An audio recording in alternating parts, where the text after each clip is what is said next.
things are properly done. Then he started doing work for the community, and during the COVID-19 lockdown, he set up a community-based initiative that fed thousands of people across Victoria Island and Ikoyi. At the height of the pandemic, he took the relevant training and set up a COVID-19 disinfecting arm, disinfecting commercial and residential spaces across the street for free. He has been actively involved in politics, playing a crucial role in 2 gubernatorial elections and 1 presidential election.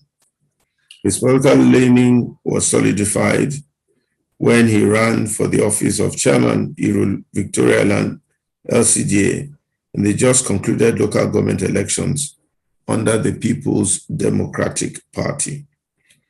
Please welcome with me Olumide Thompson. Olumide, you are welcome this evening to the Nigerian Leadership Series of the African Leadership Group. The African Leadership Group has been set up to talk to various people and find out their thoughts on leadership, not just in Africa, but also in Nigeria, especially, and across the globe. Also to encourage people to learn about what is going on in our neck of the woods in this area, and to ensure that everybody can contribute their own quota towards the development and, by God's grace, the emancipation of Nigeria as a country, and bring forth the right kind of leadership in Nigeria, and also to ensure that everybody gets involved one or another in the leadership story of Nigeria. And we're talking today about local government, governance, and politics. And Olumide, first of all, congratulations on the recent elections. I know it was a difficult battle. I know Lagos is almost a one-party state. I know that you probably didn't win because I didn't see you wearing the fila in the picture with but that's okay. The journey of 1,000 miles with one step. And I think fresh from the battlefield, and there's also another lady that ran for councillorship. I think she must be on the platform. I will be calling her to make a few comments along the line to see if we can share some of her experiences. I think fresh from the battlefield, you must have some perspective or the other to share with this distinguished audience of people who are really, really committed to the Nigerian story. And the first question I'm going to be asking is, how's your mom? She's very well, thank you. She's very well. I believe she's also on board in this. So just she's listening. Give her my love. And of course, your grandfather and your 3 aunties who are my sisters. Okay, give everyone. You have some fun. Thank you. God bless you. You have some fans here and there. When I told them you were coming on the platform, they say, that's my guy, that's my cousin, that's my this. So I think the whole of Ondo is probably on this platform. That'll be good. So why did you decide to go into politics?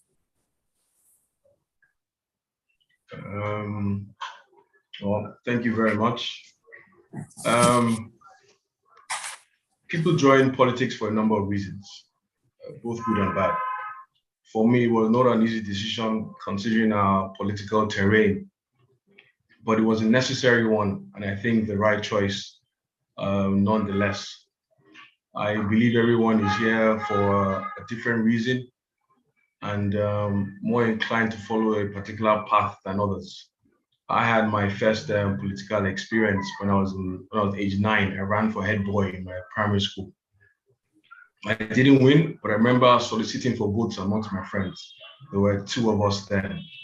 So a few years later, I had another experience where on this occasion, my name was even being omitted from the ballot paper, and it had to be handwritten on the day before the election. everyone is different. Some wouldn't stand for office, just as I am not keen on a 9-to-5 job. Some like and thrive in that structure, but I don't. For me, politics is more than just running for office. We have to participate in the process. In the Bible, it says it over and over again. I'll give a couple of quotes.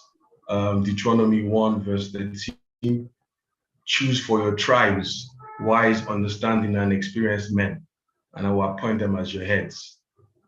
1 Samuel, kings whom you have chosen, from whom you have asked, and the Lord has set a king over you.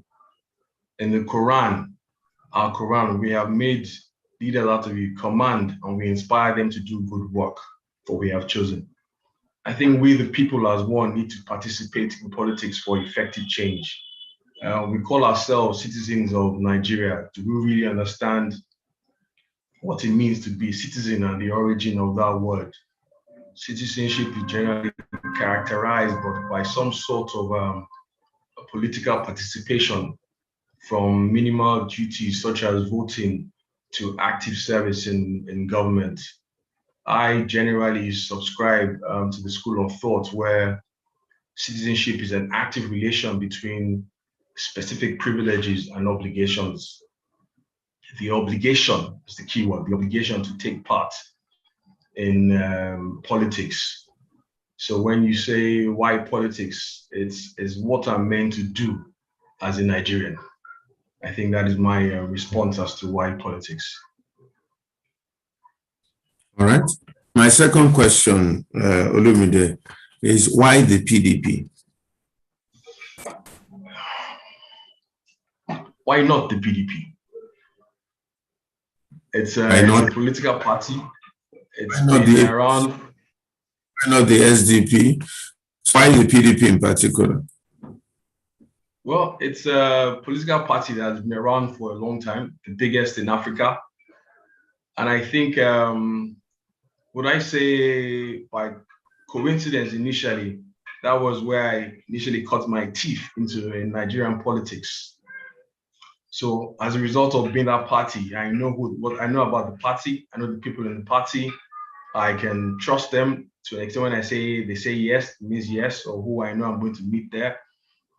So I think it was only fair to continue that line, considering they gave me my first inroad into Nigerian politics.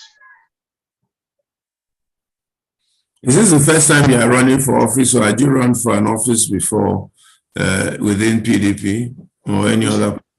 No, this is the first time running for office, but I've been quite involved in a few elections under the PDP, 2 gubernatorial and 1 presidential election. Okay, I'm happy that your first experience of politics at age 9 did not discourage you from going into politics as it discouraged me. Like you, I had my first experience of politics. I think I must have been 10 years old in Mary, contesting also for the position of head boy. And I knew by far that I was head and shoulders above everybody competing. I knew that I was going to win. I knew that I should win. And in fact, I ran a little campaign to some extent. In fact, I took the people for granted.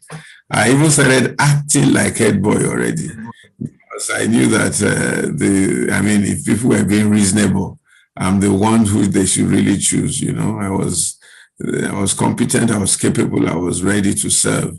So I ran, I spoke to a few people, I started even giving instructions, pick up the paper, do this, do that, do that. We conducted that election and I lost. How did you feel? I felt so bad because who had promised to vote for me, they didn't vote. In fact, I think I got only 1 vote. And I think it was they all didn't vote for me. And it taught me my biggest lesson in politics. And honestly, from that day till today, that's almost 50 years ago, I have not run for any office. It was such a big scar in that, first of all, I knew that people were duplicitous. I knew that people couldn't be trusted. I knew that it even also taught me humility, that is not won until it is won and all that. And I learned a lot of lessons in that thing. So most of the things I've become since then have been by appointment or by consensus and so on and so forth, because I just was so scared. So I'm happy you were not scared, and I'm happy you've been able to come back into the field and the foray, because politics, you never can know what's in a man's heart, but we must get involved in it. So you decided to run at the local government. Why the local government? A lot of people would have thought maybe you want to go straight to the state and so on and so forth. Why the local government? And what is your understanding of the local government and what happens there? The local government is the closest arm of the government to the people.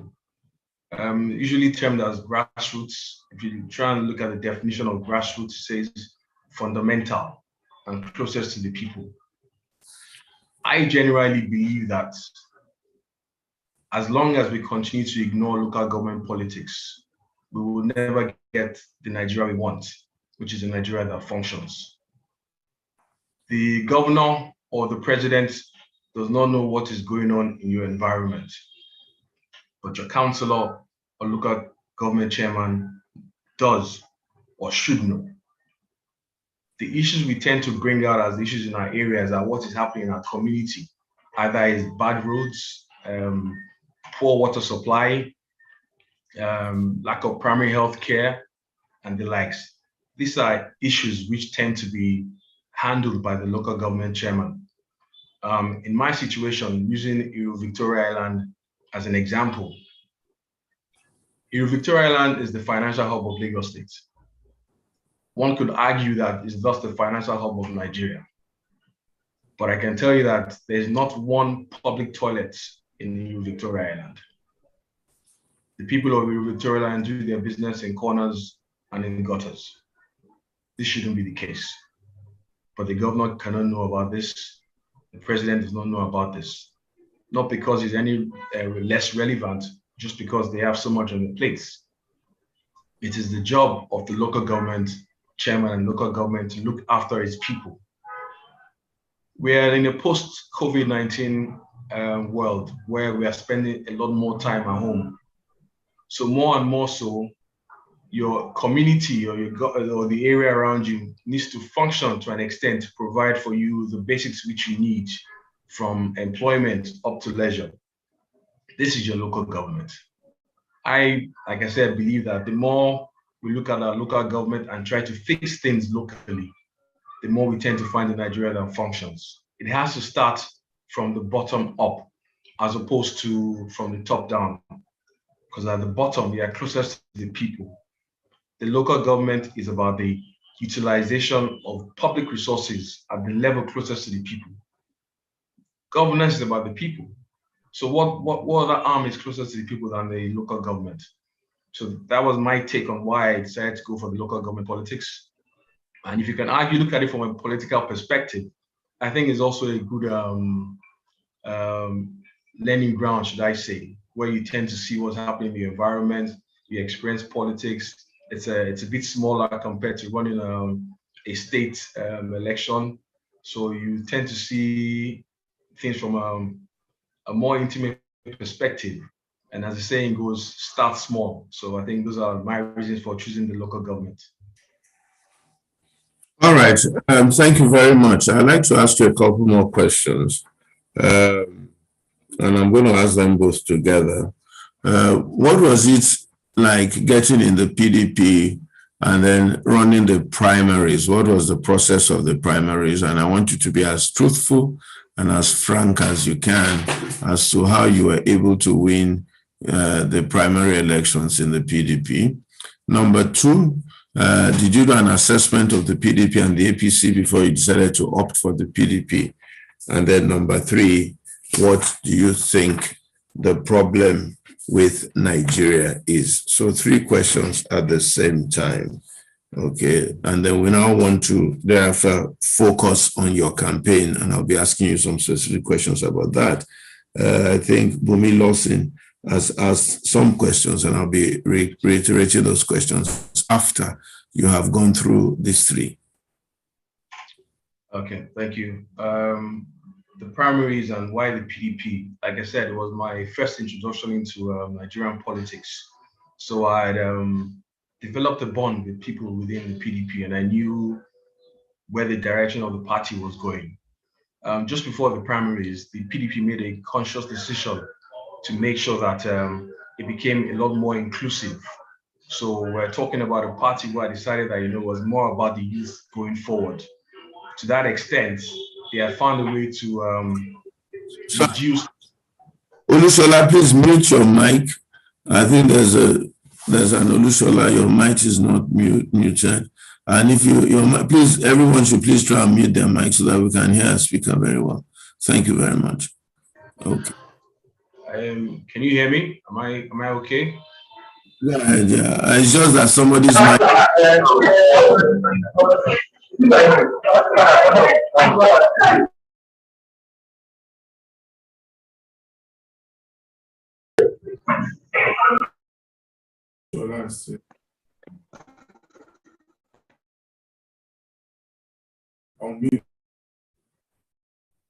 Okay, please unmute yourself, Olumide.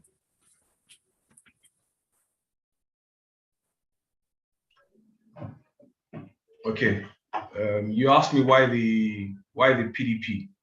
Like I said initially, this was the party I cut my teeth into when I started Nigerian politics. So I developed a bond within the party. I had friends, I had mentors, and there was where I had grown politically, if I use that phrase or term. The primaries. Prior to the primaries, the PDP had decided to be very youth-focused and be more inclusive. So I'll give you an example with that.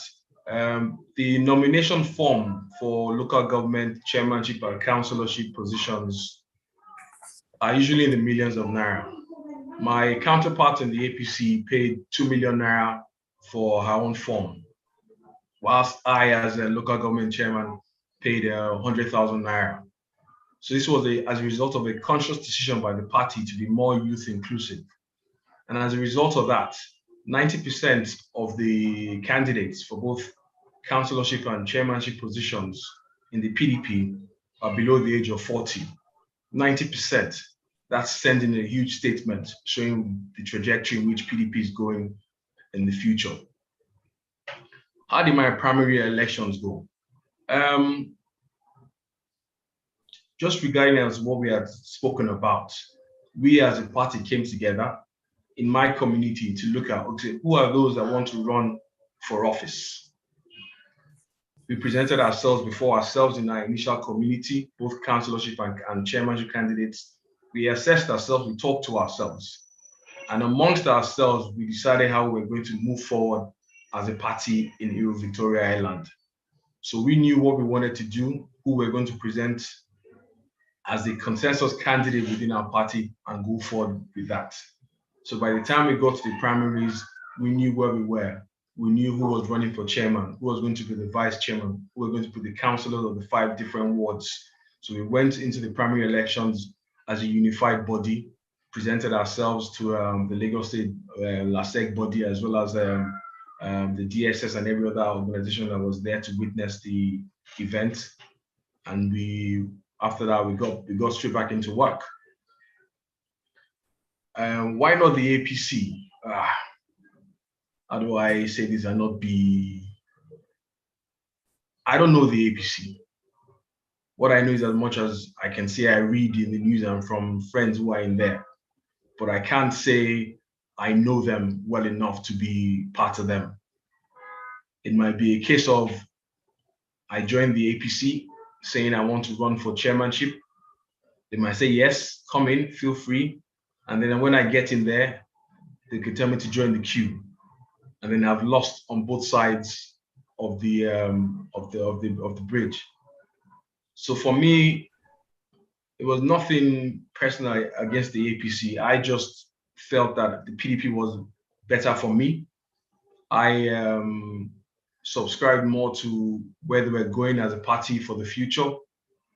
And the APC hasn't shown itself to be transparent enough or inclusive enough as a party, giving people the opportunity and chance to add their own 2 cents or 2 kobo to the development of Nigeria.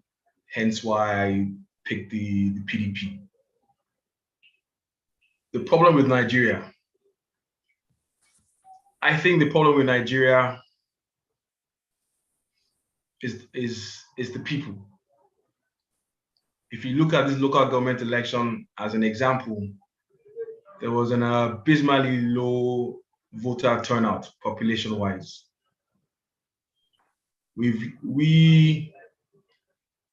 I'll use the word white-collared folk, lack of a better term, have left the affairs of the country to the blue-collared folk. Whilst we are the ones that complain the most, we have the least, but the demographic with the least amount of PVCs. So in the grand scheme of things, we matter the least because we have no way of effectively change which we want. On election day, as far as there's light or my generator is working and I have DSTV and my water is flowing, I'm okay. I'll stay at home. But nothing is going to change until the people begin to realize that ignoring politics and saying things like, why should I vote? My votes don't count. Isn't the same Nigeria? Nothing's going to change. Truly, nothing will change. We will remain where we are as the people. Because the people that are currently voting, it takes just a little to sway them to vote in whatever direction. Their standards are a bit lower than yours or ours, but you can't blame them. That's the level of exposure. So the likes of you and I, whom with a bit more exposure, expect a bit more from our people in office, don't take part in the election. So what do we expect?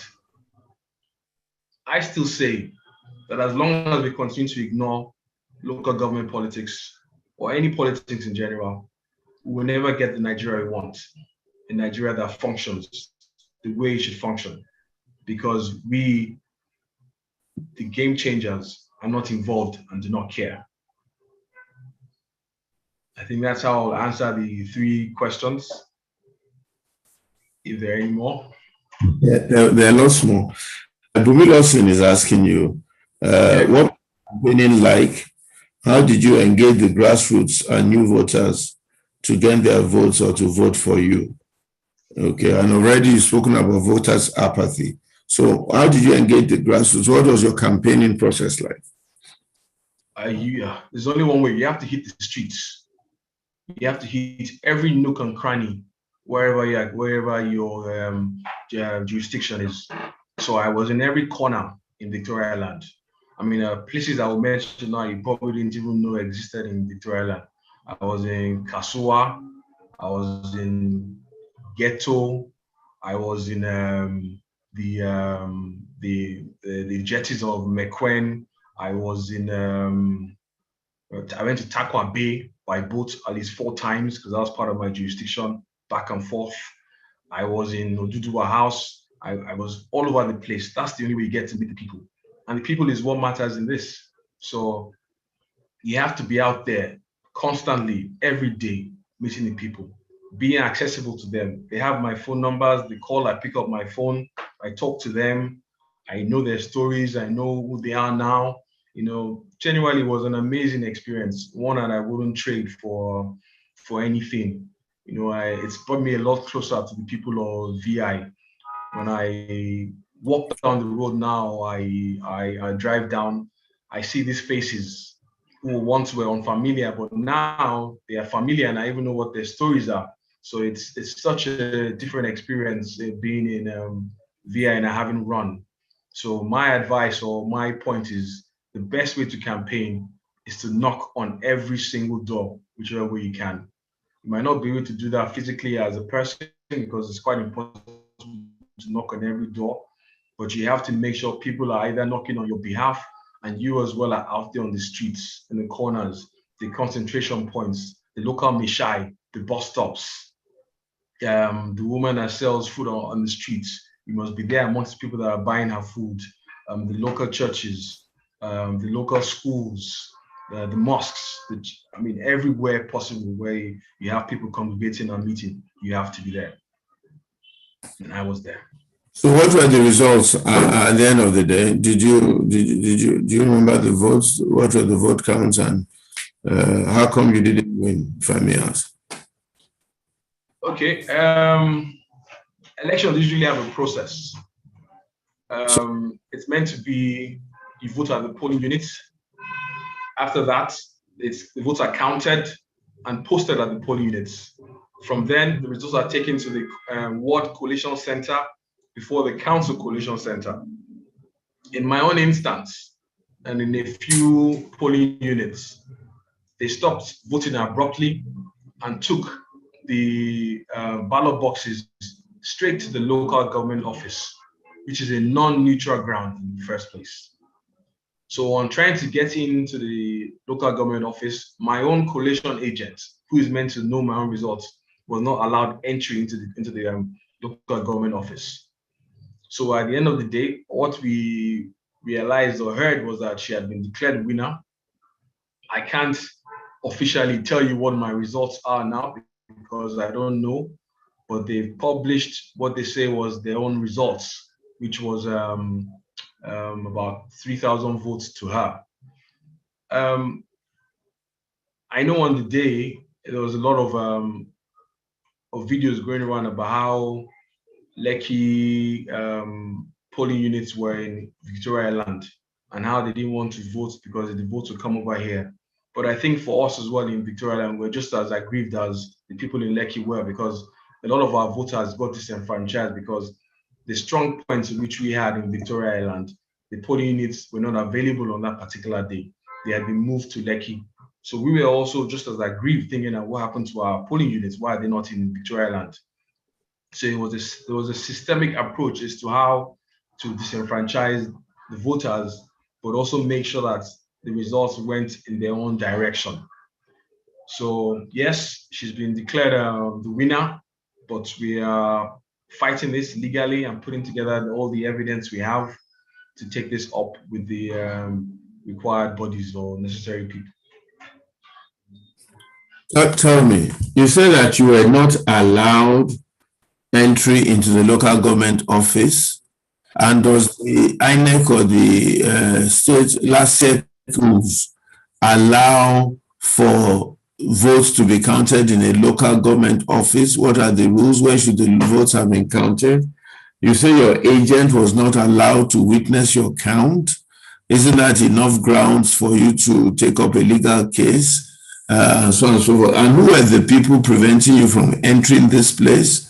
And who are the people who came up with this grand plan of stopping votes abruptly and then taking the ballot boxes to the local government office and also preventing you from getting into the place? And still till today, they have not given you your own election results. Who are the people? Who are these people?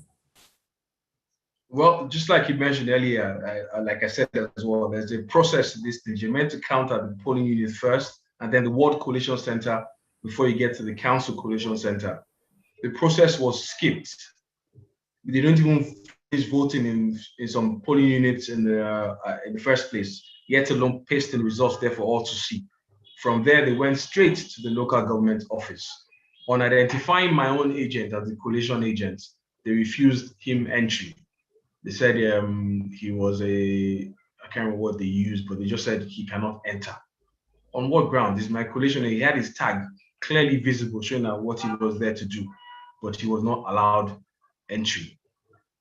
LASEC is in charge of local government elections, but as we all know, LASEC is Lagos State Independent Electoral Commission, which is funded by the Lagos State government, which is currently under the control of the APC.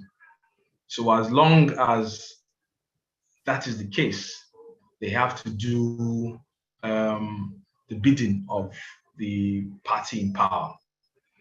So if you ask me who stopped my people from entering and how did it go, I couldn't tell you specifically who it was, but the security forces on the day did not allow us to go into the local government office, which we shouldn't have even gone in the first place because that's not where the collation center was. Why did they stop counting? Why not the process? Your guess is as good as mine, but I know that they were definitely worried and scared because they had seen the writing on the wall as to how things were going and what was about to happen.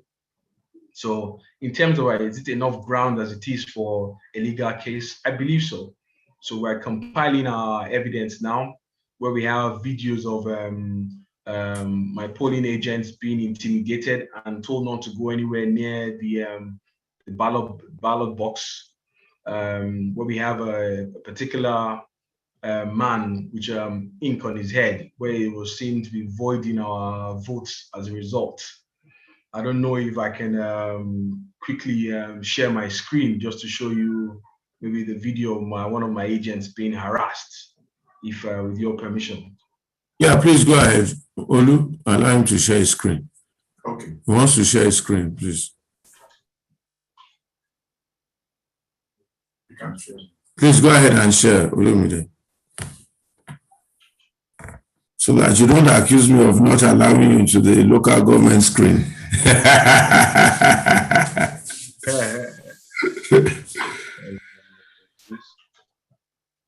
Which house were you in? Maki Rights. That's where you and I are going to quarrel. I don't know if you can see it. You have not shared. You have not shared, though. Yeah, I've not shared. I apologize. There's a house called High Johnson's. I don't know if there's any other house in King's College apart from High Johnson's. Can you see it now? Yes. Yes. Payne's house, Pastor. Sorry, please forget that one, please, I beg. We're talking about who went to school. There's no sound to it. No sound, Olumide.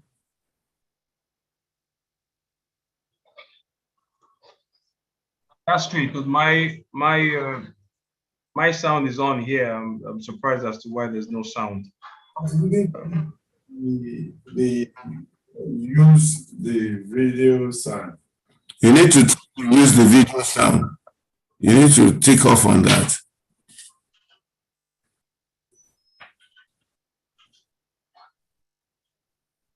Did you get it? I didn't hear that. What did you say? We needed to have ticked off on the little icon. Use the video sound. Okay, let me try that. Okay, what you do is you stop sharing now. You need to.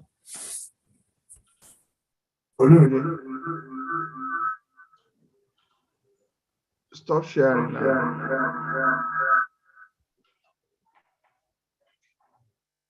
Okay, I've stopped.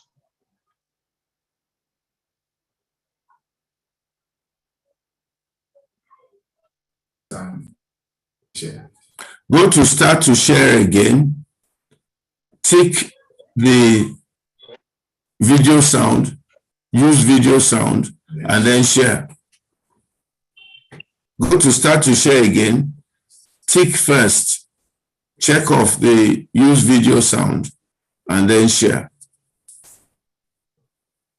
Did you get that? I don't have the option to start to share. It just says share screen on my own end, which is what I'm doing now. Okay. How is he going to send the video? Can you send the video to us? To Mr. Olu Victor's WhatsApp. Okay, I'll send it now. That's fine. Send it to Olu Victor's WhatsApp.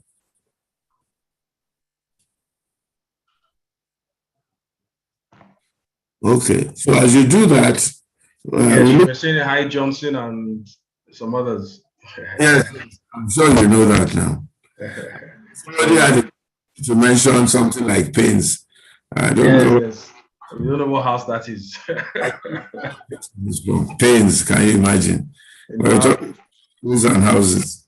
In our own time, High Johnson was off campus. Sorry. That's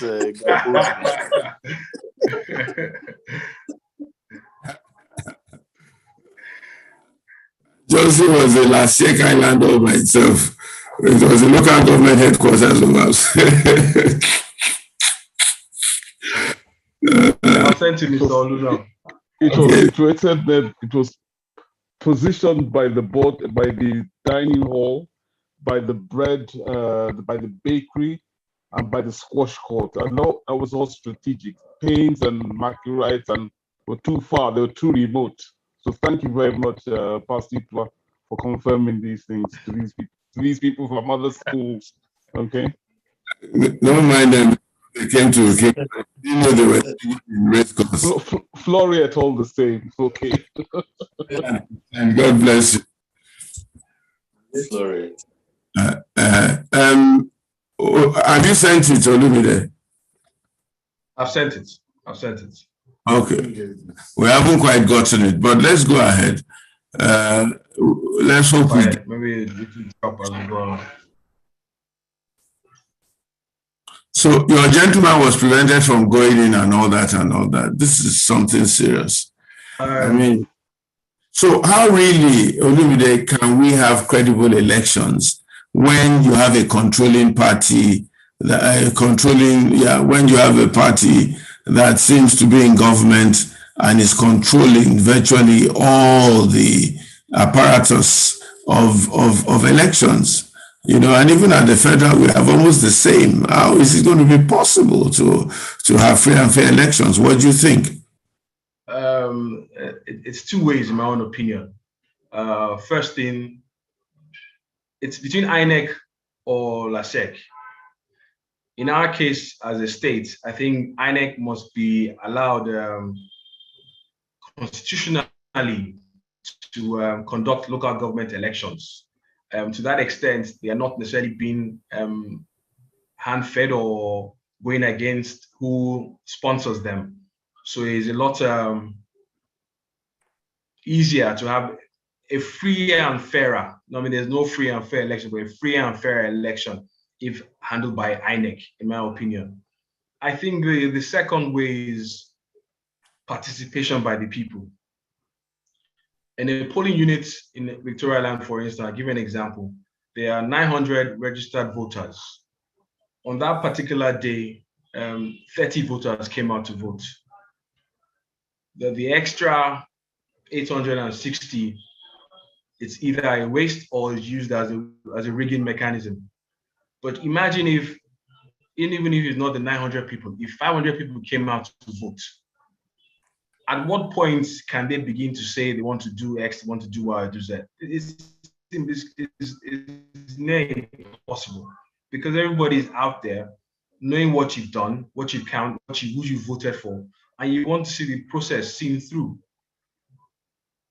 We are the majority as a people, but we forget our strength or don't realize our strength.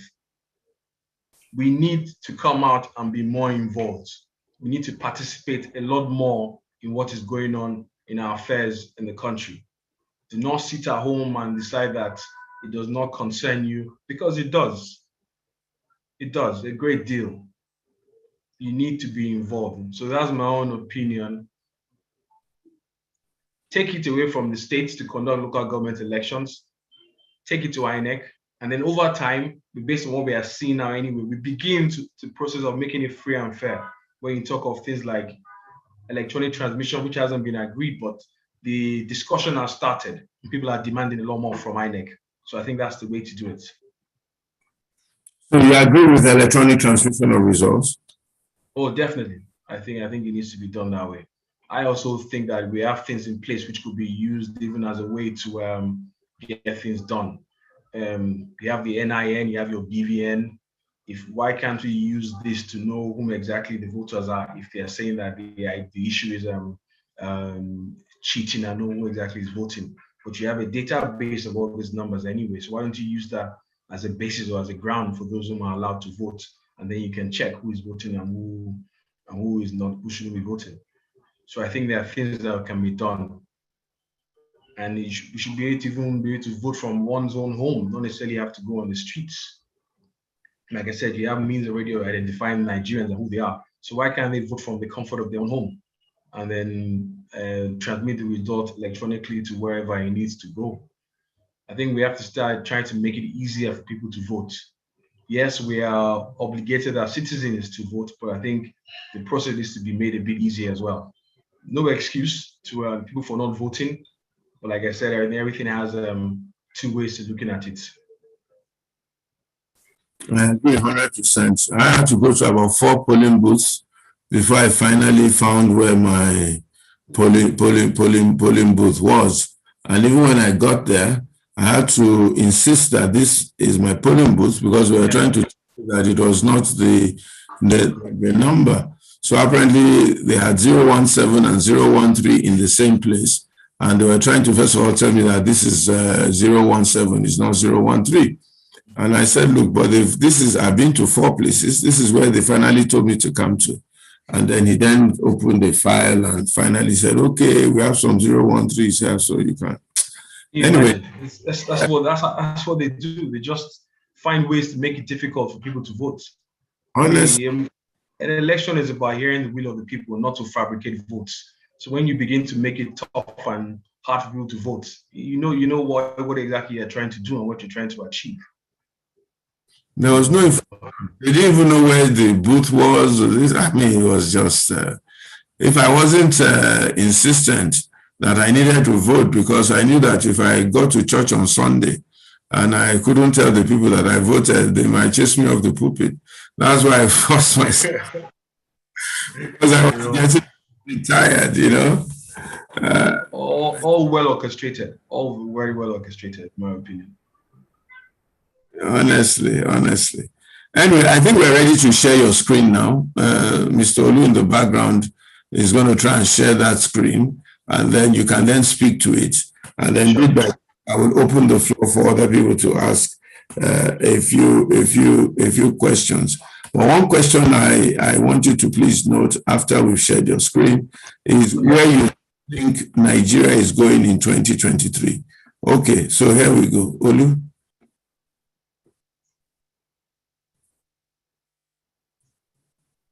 We still can't hear it. Well, I can talk through it. This is my polling unit agent. You Okay. can see just behind him is the voting process. He's not allowed to go anywhere near the polling units. So he doesn't know who they are, where they've come from, if they have PVCs or not. He's been chased away and told to not come anywhere near the polling units whilst that is going on. Now, that particular bunch of people came in a bus. There were about 10 of them and 3 cars. They came out, went straight to the polling unit and started voting. They chased him away and told him he wasn't allowed to come anywhere near what was going on. If you know that they are the right people for the right place, why the harassment and the intimidation? So clearly something fishy was going on there as to why you can't allow my agent, who is legally obliged to be there, to check and witness what is happening at the polling unit. So they came in about 10 buses or 10 No, people? they came in 2 cars as well as a bus. Those mini buses that sit about 6 people. So you find that you have about 8, 6 plus the 2 people in front. That's about 8, and 2 cars, 5, so about 13 in total. All storm a particular polling unit and begin the process of rigging. It's 2 videos. Can I share this? Okay, there's a second video. Do you want that one shared also? Yes, or I can talk about that as well. That's fine.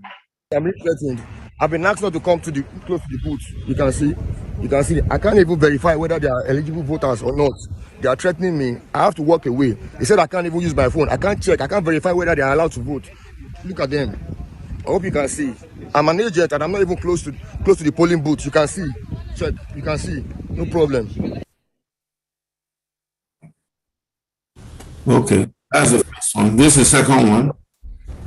Now, I don't know if you can look closely on the man in particular, his head. Yes. If you can look, you can see like black patches. That is that's ink. What he does or what he did was at different points he'll rub his thumb on his head. He gets some ink on his hand and void the votes of PDP votes and saying that it's come out of the box which is meant to be alleged to have voted in. so many cases of this kept going on. When they were doing the counting, there was more or less no APC void votes. All PDP votes were the ones that were void. So what they will do in the process of counting, he'll rub his thumb on his head, and as he's counting, he's voiding voter in the first place. So he should not be anywhere near ink. So as to why there's ink stains on his head it's a baffle to all of us. But it's there for a reason, and that's what I've just explained to you. Counter.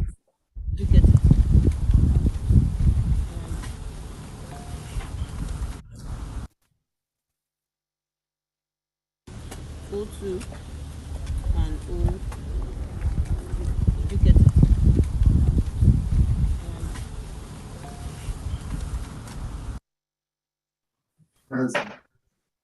Hello?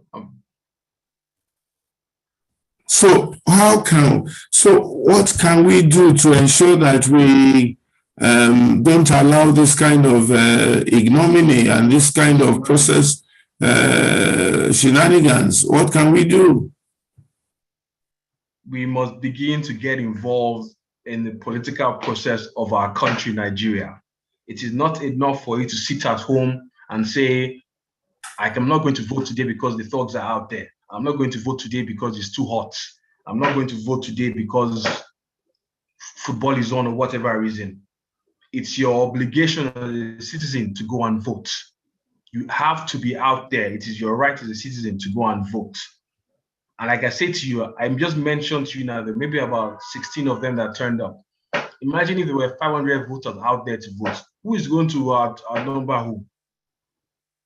Where did they begin to then try to harass? They cannot, because by the time they look at the ground and say, look, they have about 200 plus voters here, only 16 of us. What do? They move on. But when they know that anyway, it's going to be a very low turnout, we have the capacity and ability to do what we need to do in a space of minutes, and we go off, is to continue. As long as we continue to ignore our politics, local government or otherwise, we'll never get Nigeria that we want, a Nigeria that functions. Now, PBC registration is ongoing now across the nation. Since it started to today, I think the Lagos numbers are about 2,000 in total, or something very unimaginable. I want to use the word ridiculous, but I think unimaginable is a better word. People are just not interested, and we're not going to move forward otherwise. We need to get involved. There's no other way to say it. We need to get involved. They made it easier where you can do from your phone, yet people are not registering. People are not registering. So nothing's going to change. Nothing's going to change until we decide as a people that, you know what is it going to take for me to move my country forward? If it's not running for office, what can I do? The other way is to make sure you vote. How can we get people to register? What can we do to get people to register? Because one of the things that you witness, or one of the things that's happening in Nigeria right now, is what you just witnessed in your polling booth, where people come en masse in buses and cars to vote, and they all probably vote in one direction, because most of those votes have already been paid for. Those votes belong to some people or some institution or some party or the other. So the votes in Nigeria presently, the 27 million of them, they are owned. People own them. It's just a few, maybe 5 or 10% that have their own minds and can decide where they're going to vote. But most of the others are already paid for. They're owned. They're owned by the gatekeepers and by the cabal that control the politics. What do we do, Olumide, to prevent this? How do we get more people to vote? How do we destroy this spirit of apathy, especially among those who should know better? I don't completely agree, Pastor Itwa, on the 200 million. Let's use Lagos as an example. The 7 million voters being already bought by parties or either side. Now, let's even assume that that's the case, and they split it 3.5. Let's say we have 6 million. They split it 2.5, and you have 500,000 voters left. At that point, that's the critical mass. That's the critical mass. However small that number may be, they will determine on that day of the election which way it's going to go. So people need to stop thinking that we are in the minority, even though, yes, you may be in the minority as the upper echelon of society, but you are the critical mass on that day. Not just that, you also have a lot of influence of those who work for you and are with you as to what direction you feel they should go as a country. So it's beyond just saying our votes don't count. They're just a very small of us. There's a very small number that which we control. You are the critical mass. You can decide the way the election is going. How do we get people involved in politics? How do we get them voting? Like I said, there's a link already available at the moment where INEC is using to register people. What I have done personally in IRU Victoria Land is that we've set up centers around the IRU Victoria Land where people can go in the morning and then register to vote. You get a slip of paper. They ask you to come back on a particular day to pick up your temporary voters cards. So we have that at different points in Victoria Island currently going on at the moment. I'm happy to share this at some point where people can then go and vote. But like I said, it's also a bit easier. It's also a bit easier to do that from your phone and the comfort of your home. There's an INEC link, which allows you to be able to vote from the comfort of your home as it is today. You can follow the process from there. It's much easier now than it was. I remember the last time we all had to gather around in a particular center, 300, 400 people trying to get into a room just to take the pictures and the likes. It's a lot different now. It's a bit more organized. You do the first stage from your phone, you book an interview date, you go there, and the process is seen through. Okay, I'm going to be calling on people who have questions or comments to come on board now. But I asked you a question: which way do you think politics, or which way do you think the leadership of Nigeria is going to go in 2023? Well, what kind of process? I mean, what do you think the outcomes are going to be in 2023 from where you stand? There's a lot happening now. There's a lot happening. A lot is being said. A lot is being done. I think it's still too early to tell. They say in politics, 1 hour is a long time. So we have about 2 years ahead of us. So I think anything can happen between now and then. But there's definitely a lot happening now, which gives people a lot of concern as to how things are going to go and what's going to happen exactly. So I would say it's still too early to tell. Things will begin to unravel closer to the time. But I just pray that it doesn't turn out as one of the options, which they say is potential civil war and the likes. I hope that's not what it ends up being. But I think it's too early to tell what could possibly happen. But it's definitely clear that the people are not happy. People are hungry. There are no jobs. There's a lack of access to opportunities. All these matter and usually dictate what tends to happen. So it's still some time, but we'll see. We'll see.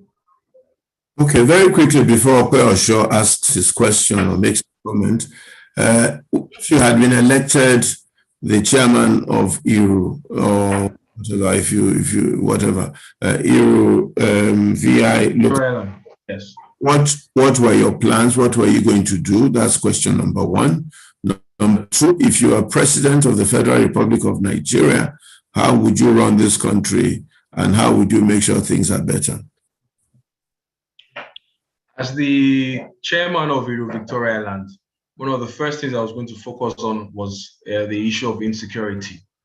Victoria Land of recent times has experienced a lot of kidnappings and the likes, where people are afraid to walk down the streets in Victoria Land. So that was going to be a key focus of mine.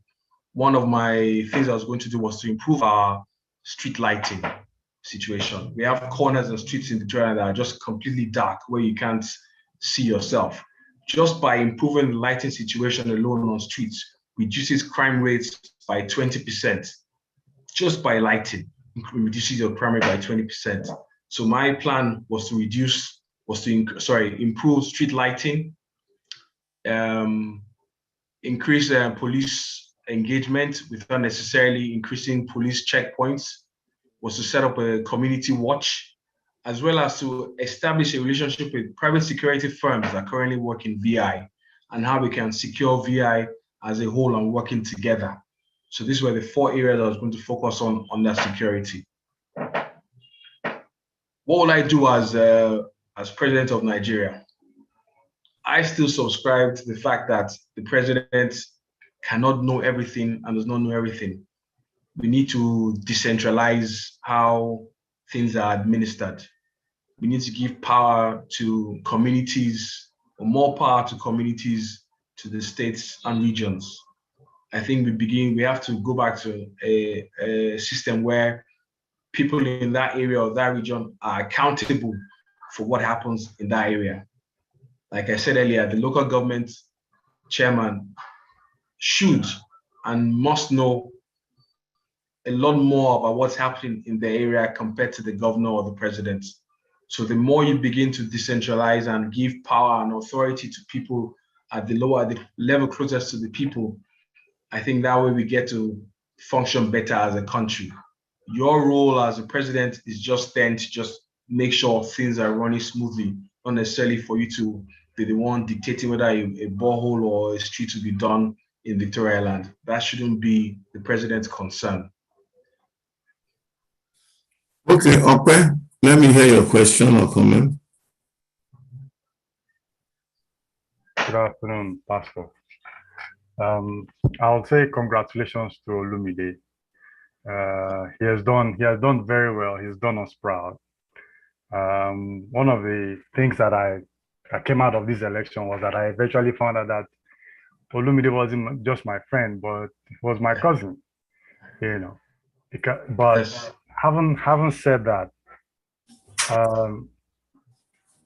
I think for me, based on all the conversations we've been having every Thursday and even this recent experience, I am beginning to conclude that we're not going anywhere as a country, because one key thing we lack is there's no justice.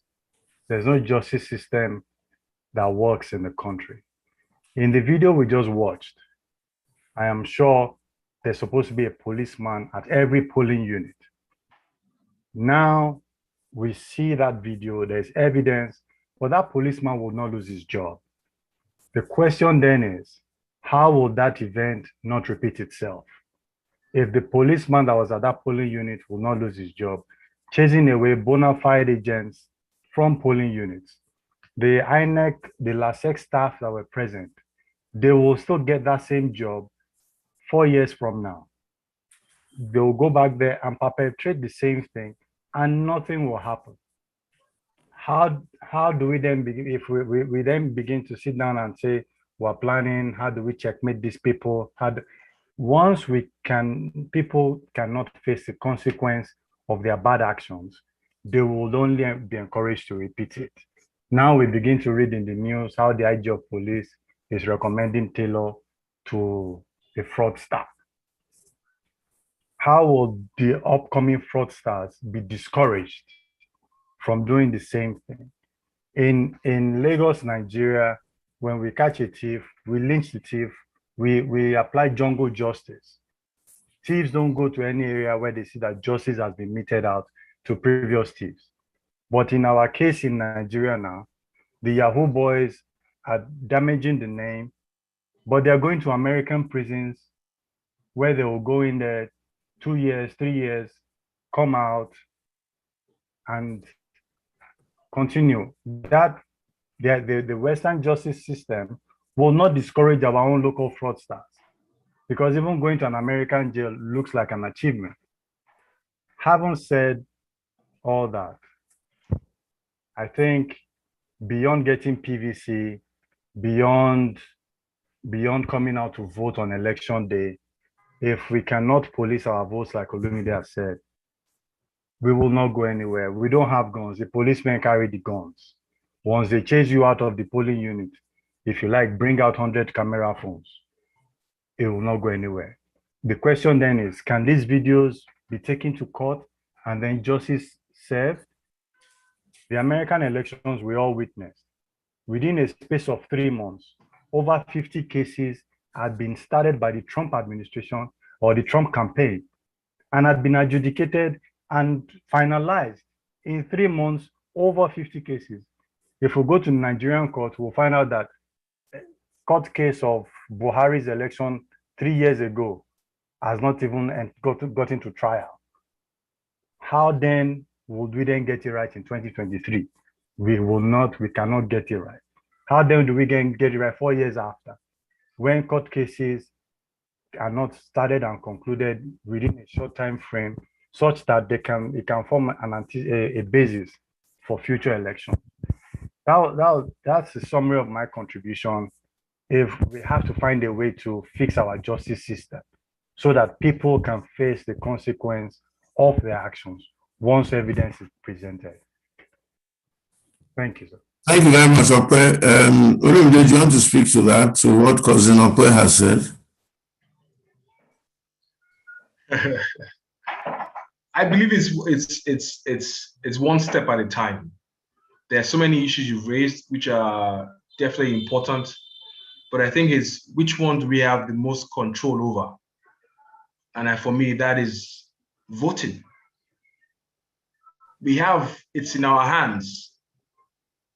There are 6 million voters in Nigeria, in Lagos State.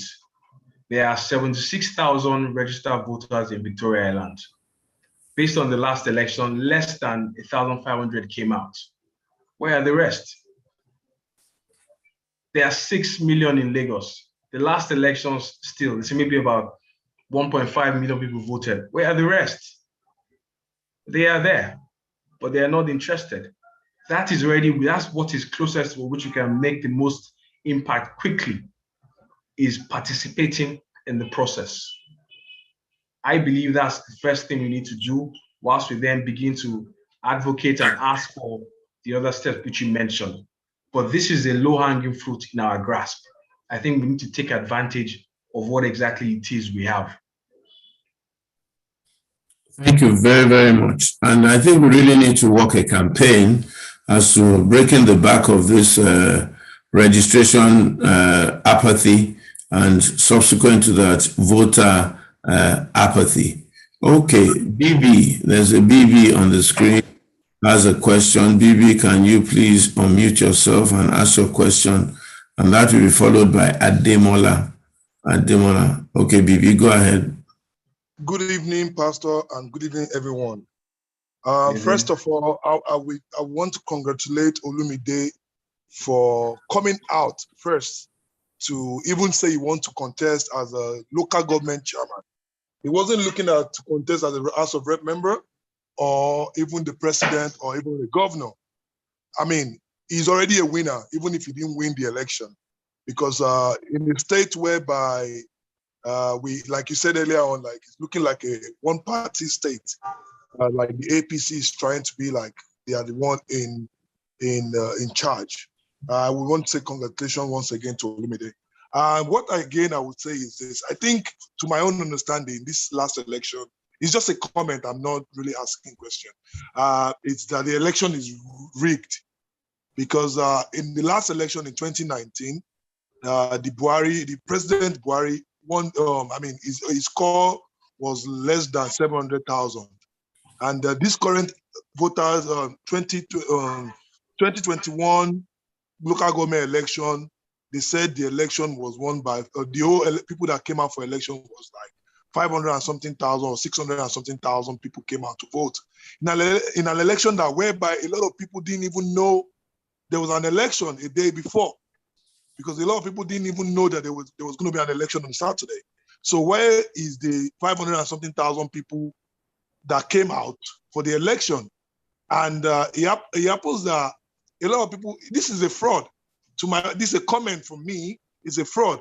I had to go because, for example, if I live in VI, but I went to my constituency in Ikeja to vote that day, and me alone on my street, I was able to mobilize 30 people to go out to vote for Olumide, that is PDP candidate.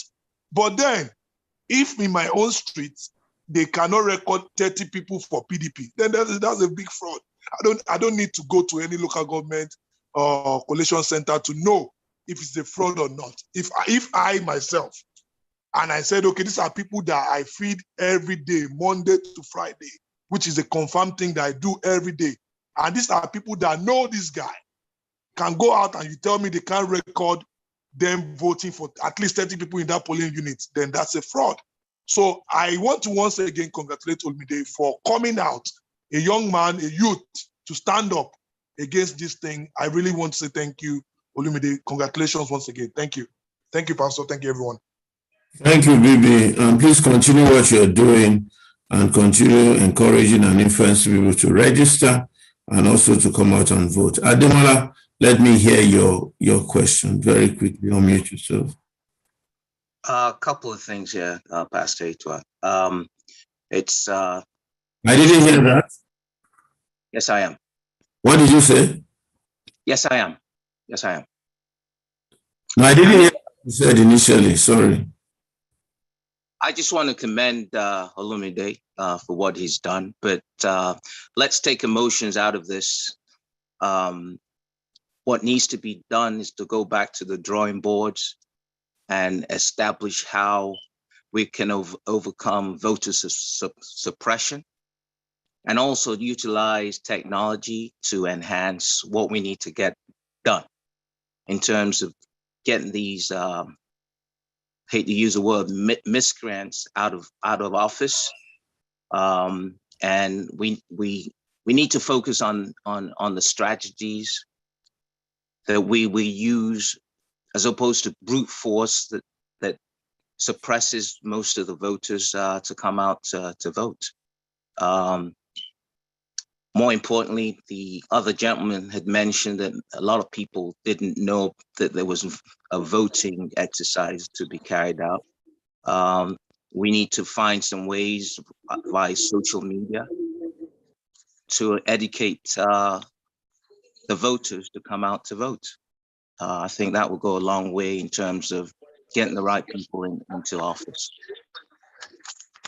And don't forget our meeting, 6 p.m. tomorrow. They will. All right. At least you've nabbed me here. I know you've tried to reach me a couple of times. Don't worry. I've been busy. You can see, super busy. Now, thank you very much. That's my buddy from ISI. He went to ISI. He couldn't make it to King's College. Right. Let me ask you. EMC INE says to ask you, what are you going to do between now and the next elections? What are you going to do now between now and the next elections that you need to keep at it? What are your plans to keep the momentum going? Okay. The issues of which I ran for local government chairman still exist. So my work is not finished. One of the main reasons I ran for this position was just to highlight the importance and responsibilities of the local government chairman. This range from primary health care, waste disposal, primary education,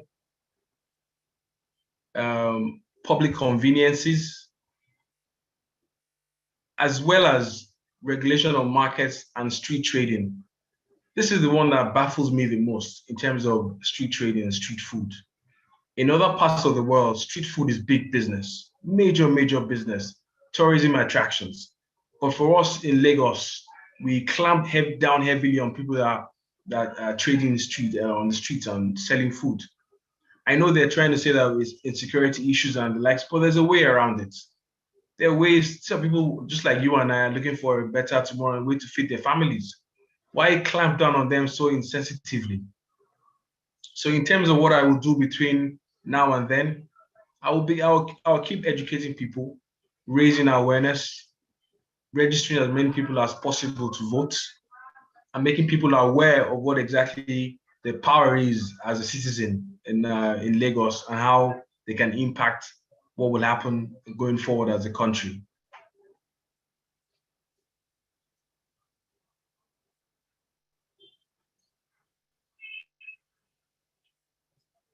You're on mute, sir.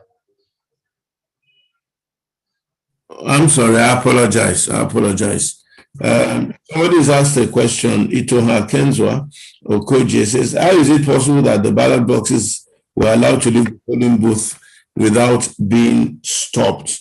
And she's just wondering how that happened. And then I'm going to ask Boduri to please ask this question. And Demola, you can put your electronic hand down now, except if you have another question. Boduri, please ask your question, and then we'll go to Oluwafemi to also ask their question. Boduri, please.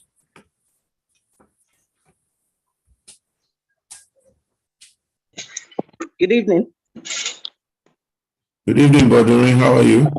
Very well, thank you.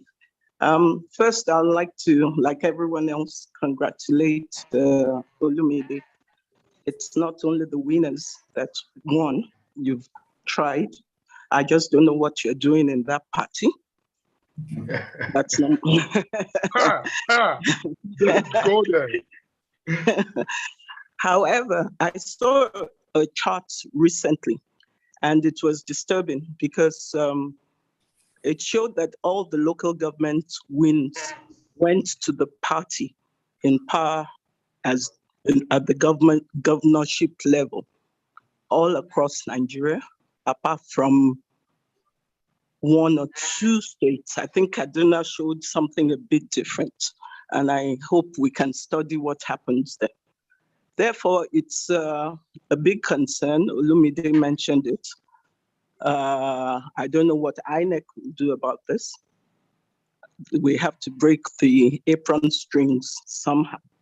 And I just find out that the greatest rigor always gets in. Whether we like it or not, we're going to continue like this for quite a while, unless something fundamental changes are made, unless we see major shifts in how the fundings at the various levels are disbursed. Even the way it is right now, we still have that happening. And I mean that where PDP is in power in any state, all the local government posts too. It's not healthy. Voter suppression, voter apathy, whatever we can fix, like Olumide said, let's do our part. Let's make the noise. Let's keep shaking the table legs, and we'll just have to make a dent. Well done again, Olumide. Thank you very much. Thank you. Oluwafemi, you have your comment or your question? Thank you very much, Boduri. Bro Olumide, thank you so much for putting yourself out there. And thank you so much for sharing all the details. Some of us that were, out of the country, what we hear, that we read Nigerian news, what we hear was that, APC cleared the whole local government election. But we didn't know that there were some things behind it, obviously. So my question to you is this, what were the support your party provided for you during this election process? Because I know they are very used, they know some of these things that are going on, rigging and all of them. So was it that, just pay us 100,000 naira and go ahead and deal with the problem on your own, so we don't really care about it? What were the support they provided? And what was their own strategies going into this? Because we know that, confronting the state machinery, it's not a joke. And can you please share that with us so that, we can, understand how your party came in and what support they provided for you? Over to you. Okay. Thank you very much for the questions. I will start with the how were the polling ballot boxes taken away from the polling, allowed to be taken away from the polling units. I think once again, it's a numbers game. We had trained our agents and our observers that if you find it's a case of the multitude of those, the officials and the security forces, our agencies are around you, are all going in one direction for your own safety, just try and get as much evidence as possible, but do not engage or in any form of aggression or aggressive manner, just for your own safety. Because that way, like my agent took a picture, if he had, for instance, got involved, I mean, God forbid, what could have been the case, but I say again, imagine if 400 voters came out to vote on that day in any particular unit.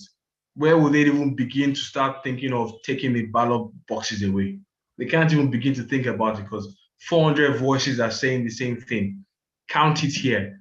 They are not necessarily all from the same party, but they all want the same thing. Let's find out who won and how it was done. Count it here and let us know. It's a lot harder that way. So we told our people, just for their own safety, when things start to go this way, do the necessary in order to report it to the situation room and take as much evidence as you can as possible, which is what they did. To get a freer and fairer election, I think power needs to be taken away from the states to conduct local government elections.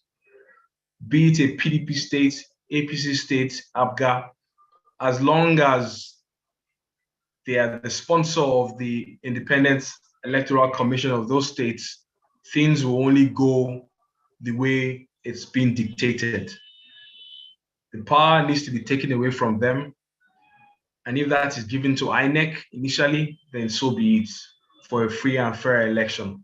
But we cannot continue to leave it in the hands of the states to conduct local government elections.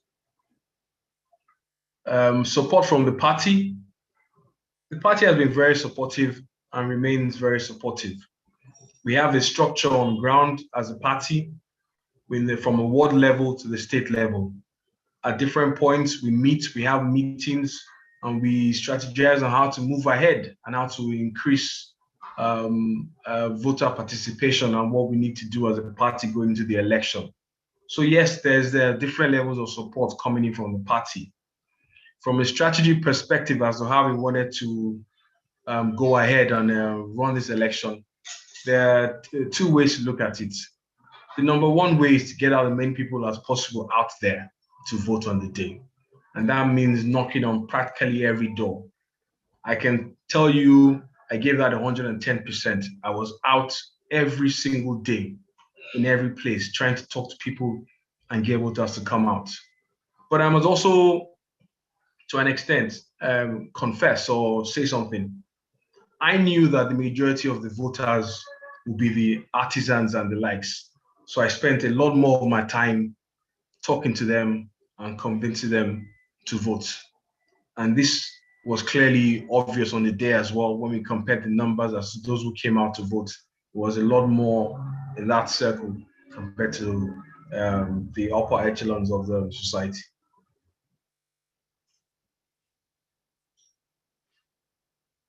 Your mic, sir.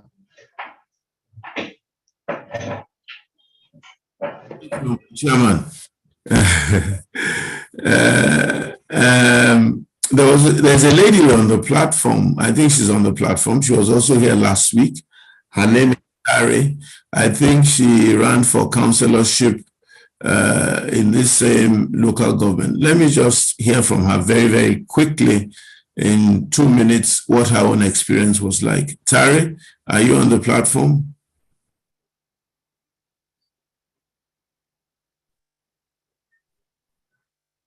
Is Tari there? If you're there, please unmute yourself. Okay, Tari, yeah. Unmute yourself and let's just share in 2 minutes or 90 seconds what your experience was like on Saturday. Thank you, Pastor Itwa. Good evening, everyone. Well, I have listened to Olumide, and it's funny that Olumide, well done, great job, excellent campaign. Don't mind these people, you did great. And you know, we would not give up. We will continue to strive because the Nigerian people need us. So we are not turning our back on them. We will continue to strive. Likewise, Tari. Thank you very much. You did a good job as well. Fantastic job. Thank you. All right. So everything Olumide has said, I mirror. It was the same experience. I was laughing when he was talking because I'm like, oh my goodness. My polling agents were denied access to many of our voting areas. First of all, in Ikate, 6 polling units in Ikate were in the Oba's Palace. 6 polling units. Oba's Palace. The main gates leading into Ikate were locked. They were locked that day, so nobody could access it. Buses of people trooped in. These people were not speaking English. They were speaking like Cotonou or some, French, or, some of them were speaking northern, core northern Nigeria. Somebody identified that perhaps they were the beggars that are always around Lekki, so those were the people who are the ghost voters who were in that area. In Idbokosu, a small band of individuals representing the ruling party, they hijacked the whole process. Our polling agents were not allowed anywhere near the voting area. In fact, they were saying when we were asking that, but we came here to campaign now. You guys know us. Why are you being so hostile to us? They were saying to us, forget matter. This is war. This is war. Forget it. That's what they were saying to us. It is war. That just stay your own. So like, I even have one polling agent that attempted to record some video. He was chased out of Idbokosu, where it was thankfully somebody he knew was around that opened the car door for him to enter. That's how he escaped from that place. So this was the situation, voter suppression all the way. In Lekki, you also spoke about it. So, I just realized now, Olumide, when you were talking, that they played us on both sides. Yes. In Lekki, the ballot papers that came were for IRU VI. So they took Lekki ballot papers to IRU. So they kind of just switched it so that those votes will be made void, or transferred in whatever way that they did. Many polling units, voting materials didn't arrive there till 3:15. Voting was supposed to end at 3 o'clock. So they disenfranchised a lot of voters who had come from 8 o'clock in the morning to cast their votes. Basically, they knew that Lekki was a strong point for my campaign, where a lot of my supporters came from. So they did a lot of voter suppression in Lekki, and then in the other communities like Ikate and Idbokosu, they basically just shut it down so that we were not even able to access it at all. I mean, I don't know. And for me, the most surprising thing was LASEC. The most disappointing part of that whole election was LASEC, because there is nothing independent about that commission. At some point, they seemed to even be taking instructions from the ruling party. They were so passive, they were so redundant. There was nothing that they were doing there. And I feel that until we address that with strong electoral reforms, we are really just playing. Nothing, the status quo is never going to change. For people to say that this is war, that means that at any cost, they were ready to do anything, to hold on to what they had, and they were not going to allow anybody to participate in it. So that was the experience. I was very disappointed initially, but by Monday, there was this surge of motivation that just flooded my spirit. And I said, no. I went down into the grassroots during my campaign. I met the people, I bonded with them. In fact, I have put myself in trouble because now I can't even afford to turn my back on them. Because if we don't do this, nobody else is interested. Those people in government who are the ruling party, they do not care. It's almost as though there is no government. They are not willing to do anything. Likewise, they do not want the space to be open for anybody else to come and participate. But we must continue to strive. We must push for electoral reforms. We must continue to encourage Nigerians, because I feel that one of the major challenges that is out there is despair. There is a strong sense of hopelessness among people in our communities. And we need to go out there and encourage people and tell them not to give up on Nigeria. They should not give up, because there is a future, and young people are the future. There are tons of young people who are waking up now. This lack of participation has been our undoing, in the past. This lack of involvement, it is what has really taken us to the point that we are today. So I think we have some time to get our act together, to get people to rouse people up and let them know that, look, this is the only way. We must be involved. We must participate. We must raise we must encourage the people on the street to let them know that forget what these people you see right now are doing. They do not represent what government is about. We are coming with the true essence of government, which comes out of compassion for the people, and we are ready to do whatever it takes to give them the lives that they deserve. Thank you very much, Tari. You sounded like a campaign for you again and again. Unfortunately, I'm not in Lekki, so my but I love your spirit. I love your spirit, and it's very, very encouraging to see you with that fighting spirit. And this is what we need And if this is one of the things that this forum is going to achieve, I think we've done reasonably well. Once again, if you want to be part of this movement, I think you can go to the page where you can register. There's a form there. You can register and let us know what area or what aspect you like to be part of. Of course, we're going to need quite a lot of funding to make this happen and create this change and create the electoral reform and create the information needed for all sorts of people to go and register and to vote on that day, and to open the eyes of the people that by not getting involved, we're actually shooting ourselves in the foot. So please go and register. Let's know what you like to be part of. Let's know what you like to do. Nigeria is too big to fail. Nigeria is worth dying for. Nigeria is too good to lose. And we must try and get it right in Nigeria. And it will be right for everyone, including those who are presently holding us by the neck. It will be right for them also, and they have nothing to fear. And of course, there'll be roles for them to play if they're truthful and sincere.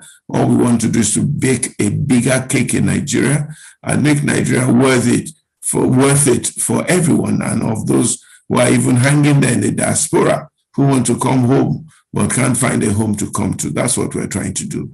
And we must take it very, very seriously.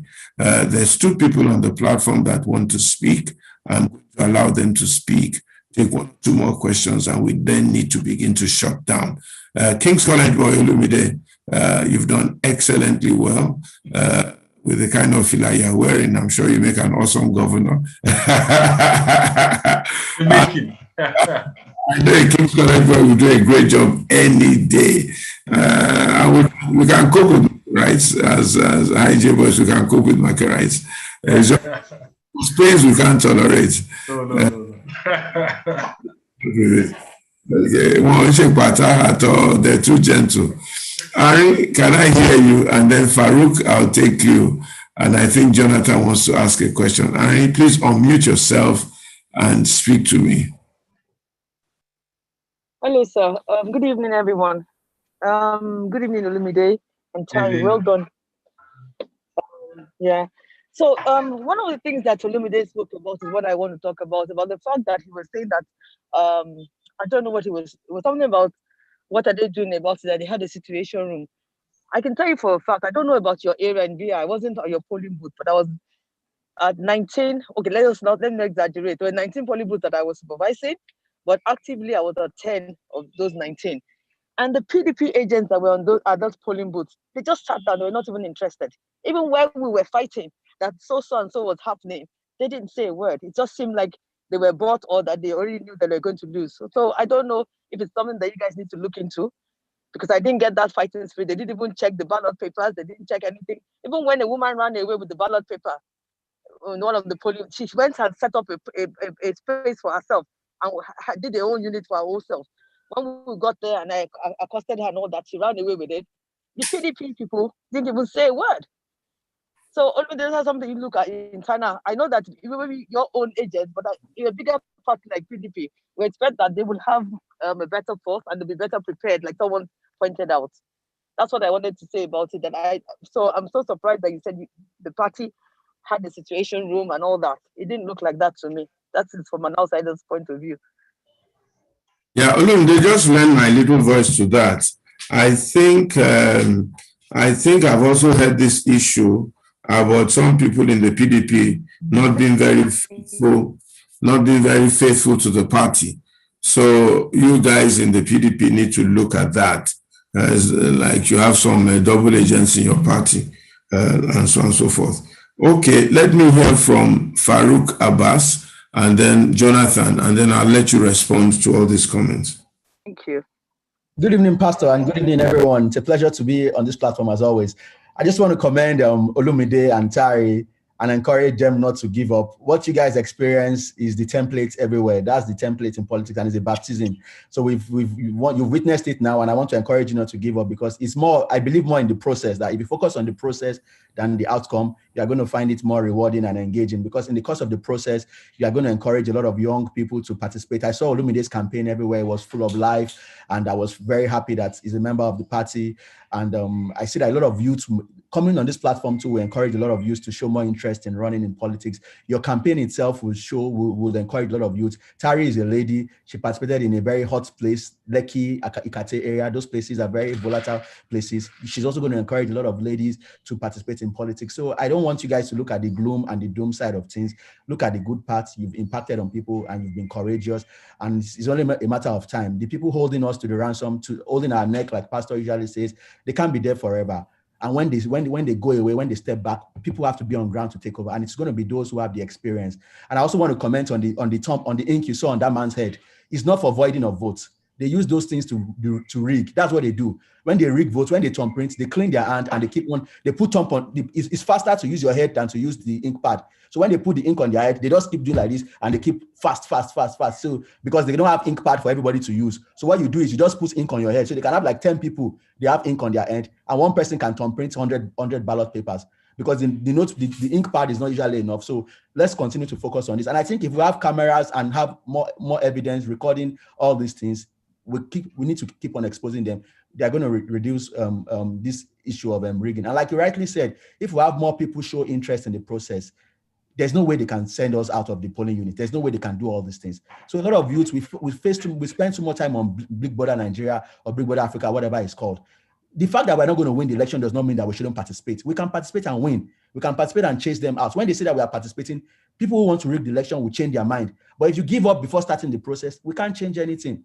So let's continue to encourage more youths to come on board, and what Pastor is doing, what ALG is doing, let's continue to spread the message. Rome wasn't built in a day. We're not going to get to El Dorado in a day. It's going to take a long time, but so long as we are focused and we are dedicated, we're going to achieve results. So I just want to encourage you guys. I'm very inspired, and I'm glad that you're a member of our party. Someone said, and why are you on this party? Please overlook that comment. We are happy to have you. And we are going to reform the party. We need to work together to reform our party. And to address what Pastor said, that PDP, we have a lot of double agents. That's the truth. Because the reason is because PDP started with a party in government. So they are used to free money. So we need to change PDP from inside. We need to make sure that we get committed people, not people who are collecting money for everything. So remain firm. Don't think of the campaign yet. Let's correct the system. And we can only correct the system from inside. So please keep up the good work. You're doing fantastically well, very well. I've been happy. I've been looking forward to seeing you, but seeing you on this platform, I'm encouraged myself. I'm in Osun State. I'm a member of PDP in Osun State. So but I'm based in Lagos. So keep up the good work. You are encouraging a lot of us. And by the grace of God, I know you're going to get there eventually by the grace of God. Thank you, Pastor, for your time. Thank you, Farouk. Thank you very much. Thank you, Olumide and Farouk. Please don't turn this platform to PDP platform, Charlie. You guys, I'm really encouraged by you all and your energy and your gusto. Farouk is a good friend of mine. He's been on this platform a couple of times, sharing his own experience in Osun State, and you can hear the passion in his voice and all that. So I hope you guys really make some great progress. Nigeria is waiting for you. Somebody is calling you Olumide Governor Lola, excellent. Olumide Governor Lola, excellent job. You, Tari, we are one deputy governor Lola. I don't know about that. Let's see how that goes. And then having Farouk, governor of Osun State, Kai. Yeah. I hope I'm alive to see that day. Victor, be careful. He's trying to cause some confusion in this room. Jonathan, please let me hear you very quickly. Okay, thank you very much. Olumide and Tari and young people like you who are so actively engaged and passionate, thank you. Congratulations. You give us hope for the future. It's a difficult terrain. It's not going to get any easier, but don't give up. And as many as you can drag along with you, you talked about the critical mass, the better. I heard voter registration, I heard mobilization, and I heard education. I think those are key going forward. The local government elections are like a dress rehearsal, more or less. Very critical elections, yes. But these experiences you've had, I think, point to the greater problem as we travel down this path. My question to you is, from the NSAS experience, there was a great deal of mobilization and strategy using information technology. Can that be deployed towards the next set of elections? And if so, how? The massive participation by young people will make a critical difference. So how can we mobilize for them to register? How can we mobilize to ensure that there is voter participation? Those are the kind of experiences I'd like you to share with us, or give us some answers, talk about technology. Some of us are older school.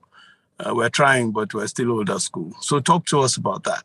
And finally, both you and Pastor Itwa, you were talking about the link, that we could access. Maybe, is it for information? Could you talk a little bit about that? Is it something that can be shared cross-border? And my final question is, how do we get civil society to engage also in mobilization and also enlightenment going forward? Thank you. Thank you very much. And that's Mr. Jonathan Yakubu Gawan. Yakubu Palm. Jonathan Yakubu Palm, also a King's College boy. Unfortunately, Payne's house, but what can we do?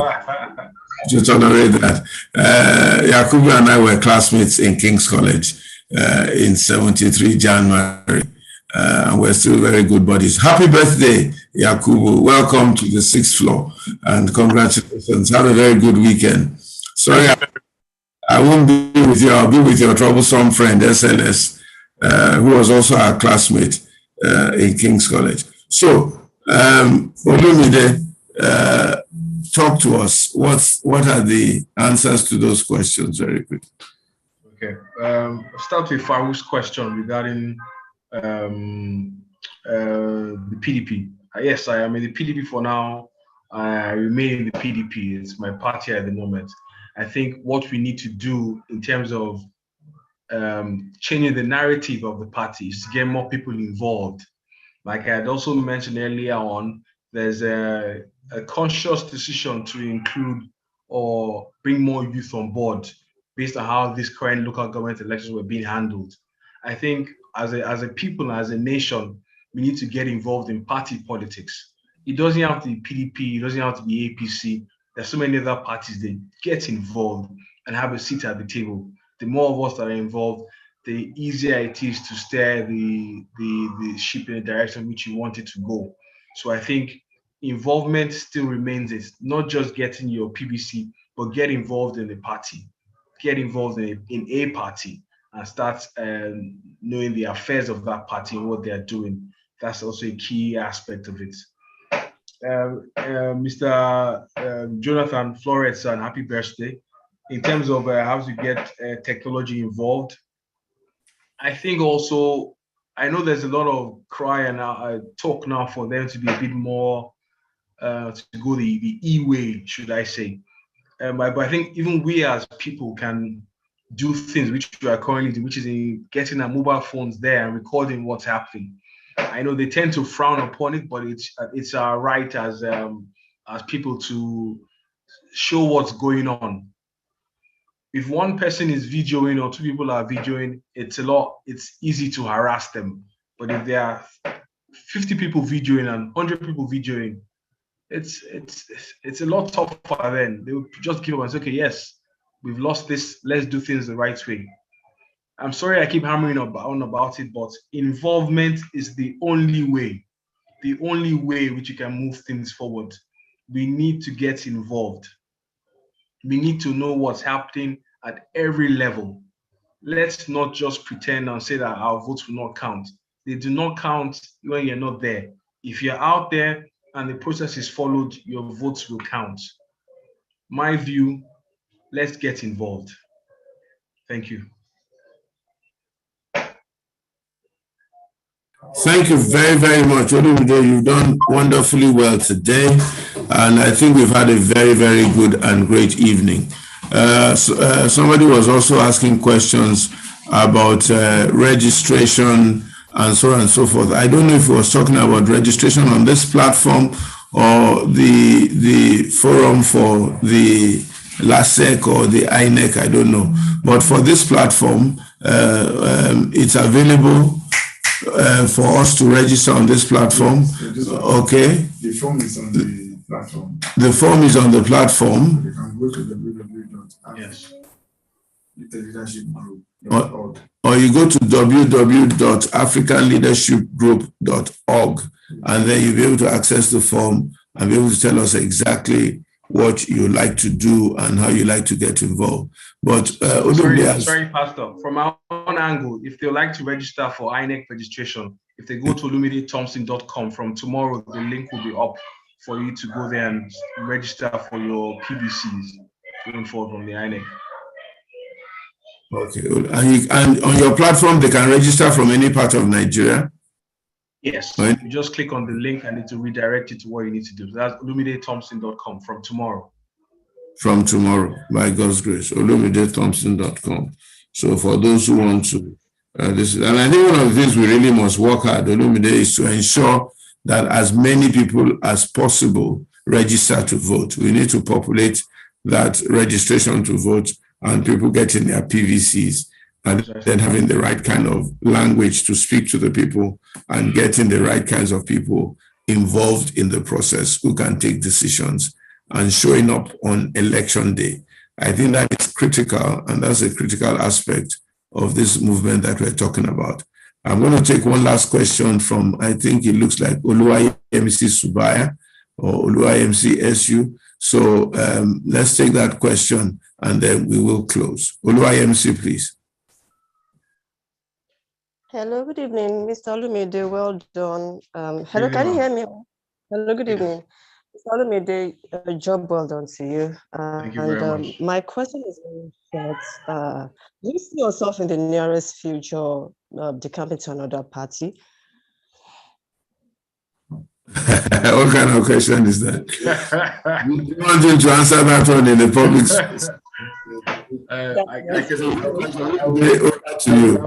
In the nearest future, no.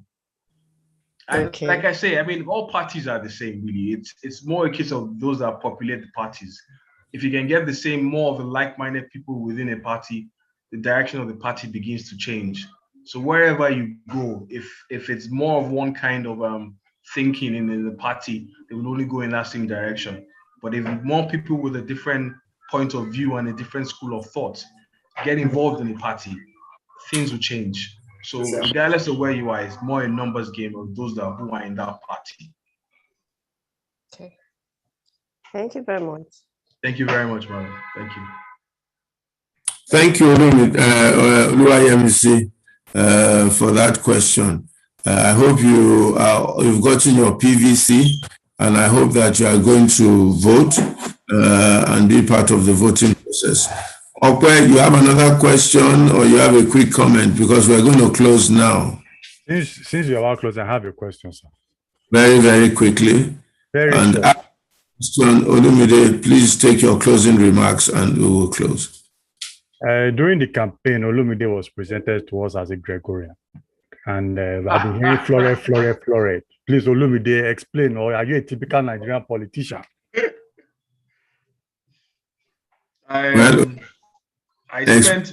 I spent one term in GS1 in St. Greg's.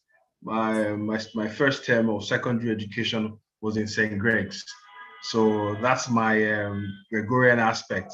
If to that extent, yes, St. Gregory's is part of me, and I even still know the school song till today. But my blood runs blue at this point in time, and it has been since King's College. Lord, you're a wise man. All Gregs, anyway. Yes. Yeah, we like Gregs boys. They are not bad boys. We can associate with them, can't we? Yes, we can. Right, please, let's have your BB. Who is BB? BB, you have one more quick comment. I really need to close now. Sorry, Pastor. My own question too was about Okwe, because I spent 1 year in King's College. Can I call myself a Floret? Thank you, sir. if you pay us good money, we'll consider you. But really, you can. I'm sure you can. I'm sure you can. Olumide, your closing remarks, please.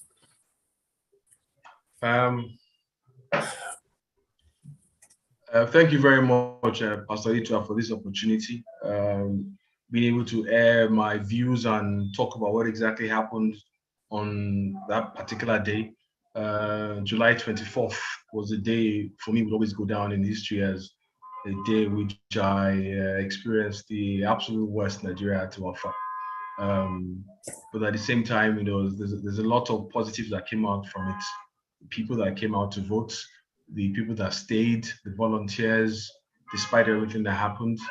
Even to be able to be here today to speak also was a positive, because out of that experience, I'm able to now share my own views and opinion on how to galvanize more people to get involved.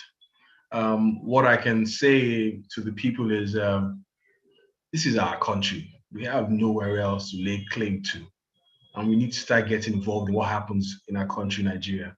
And the easiest way to start is local government. You don't need to be in the office for you to be a person of influence or for you to change things. Just look on your streets. Just look down your street. There's somebody there that needs help one way or the other. Start with that person.